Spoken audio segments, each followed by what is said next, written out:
En plein cœur du grand marché de Lomé, Claude Améganvi, acteur politique et passionné de l'histoire du Togo, nous emmène dans un lieu qui n'est pas accessible à tous. La résidence du premier président du Togo est restée presque intacte.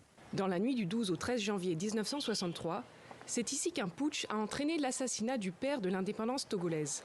Claude Améganvi a tenté de reconstituer cet événement historique à travers des recherches et des témoignages.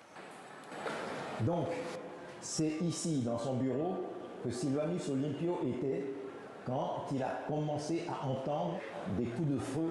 Il arrive dans la bibliothèque, il a demandé à sa femme de se coucher par terre, il a demandé à ses enfants de se coucher par terre. La bibliothèque est encore marquée par des traces de balles, mais les assaillants ont tiré lorsque Olympio avait déjà pris la fuite. Sylvanus Olympio se serait échappé la nuit par une fenêtre du rez-de-chaussée et aurait traversé le mur de l'ancienne ambassade des États-Unis. Il se serait alors caché dans une voiture de l'ambassade, d'où il aurait été extirpé avant d'être assassiné par les putschistes. C'est vraisemblablement ici que Sylvanus Olympio est tombé. C'est ici que s'est achevée la vie de Sylvanus Olympio. À l'heure actuelle, nombre de détails de son assassinat restent flous. Aux archives du Togo, le mois de janvier 1963 est même absent, a constaté TV5 Monde. Ce n'est pas le cas en France. À Paris, nous retrouvons Jean Sylvanus Olympio, neveu de Sylvanus Olympio. Aujourd'hui, il a rendez-vous chez son avocat, maître William Voll, avec qui il a demandé et obtenu les archives diplomatiques françaises sur l'assassinat de son oncle. Je demande au ministère des Affaires étrangères de me communiquer les archives.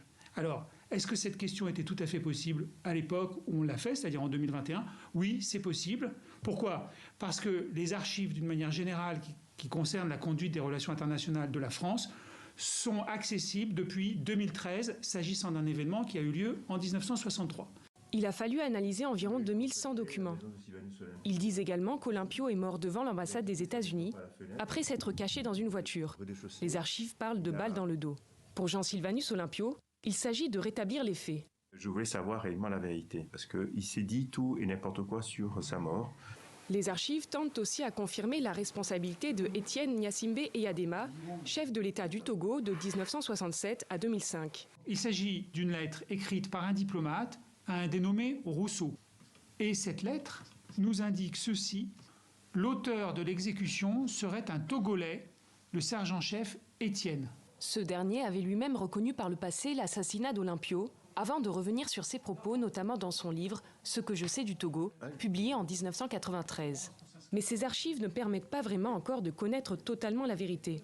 Pour Jean Sylvanus Olympio, il reste de nombreuses zones d'ombre. Est-ce que ces putschistes ont agi seuls ou sur instruction d'autres personnes ou d'autres États ? En quête de vérité, Jean Sylvanus Olympio recherche désormais les archives françaises militaires, celles du conseiller Afrique français Jacques Faucard, celles de l'Allemagne, de l'Angleterre et des États-Unis.